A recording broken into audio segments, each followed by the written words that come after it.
Hi, it's Allison with day 8, and this is understanding how to use FORM to build relationships. FORM stands for family, occupation, recreation, and then message. This is a term coined by Dani Johnson, and if you haven't heard of her, she's written a couple great books I would recommend. First Steps to Wealth, and then Spirit Driven Success. Spirit Driven Success is definitely one of my favorites. But I'm just going to give you an overview of the word form, how to use it, and some tips. So it's really just a way for you to build relationships with your contacts and to really get to know them so that you can figure out what they need help with or need a solution to and offer that to them and be a great coach for them, a great friend. So this is about not being that person that spams people with, hey, join my challenge group, and really getting to know them first, asking a lot of questions, relating with them, connecting with them.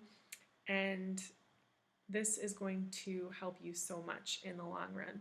So, first, sometimes if it's a brand new person that you're talking to, maybe don't talk about family before you talk about occupation, recreation. So if it is someone that ask how their spouse is doing, how their kids are doing, or if they're dating, how that's going, things like that.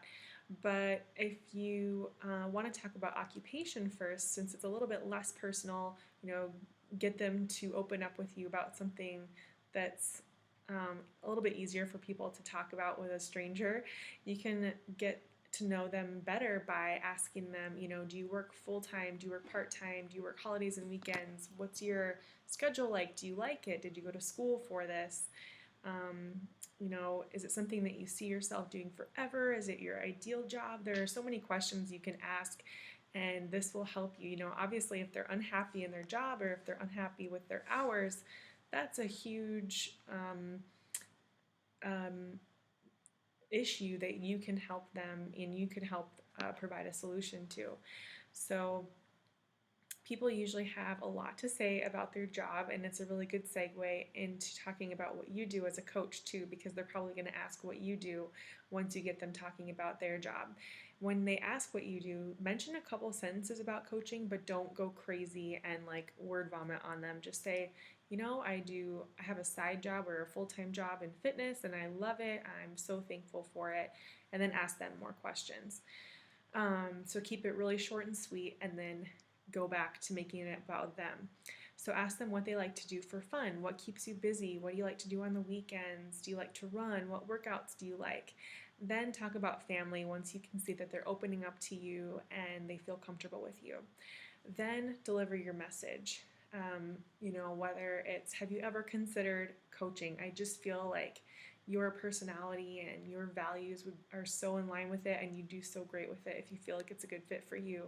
Or I've been meaning to ask you, would you like to join a challenge group I have starting on September 15th or whatever the date would be? Relate with them, listen to them, get to know them.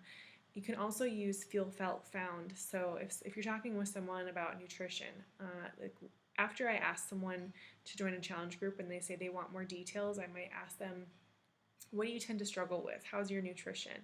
And if they really are struggling with it, I might say something like, I used to feel so frustrated too with my nutrition, and I felt hopeless. I was always searching for something that worked for me, and now I've found blah, blah, blah. And you can just connect with them that way and make a recommendation based on your past experience and your success with it. And try to make things more personal if you can. Text, call, meet with them in person if that's possible, and really get to know them. This is what makes this business fun and rewarding and fulfilling, is truly getting to know people. Use FaceTime. You'll meet a lot of people that you have things in common with, and I guarantee that they're going to become some of your closest friends. So if they say no right now, but you've gotten to know them, it's a lot less awkward and a lot easier. And they know, just tell them, hey, I'm always here for you if you need help in the future, or if any of your family or friends need help in this area, they can refer people to you. And especially if you have a good relationship built with them, it's a lot more likely that they will. And just always remember that if someone says no, it usually means not right now.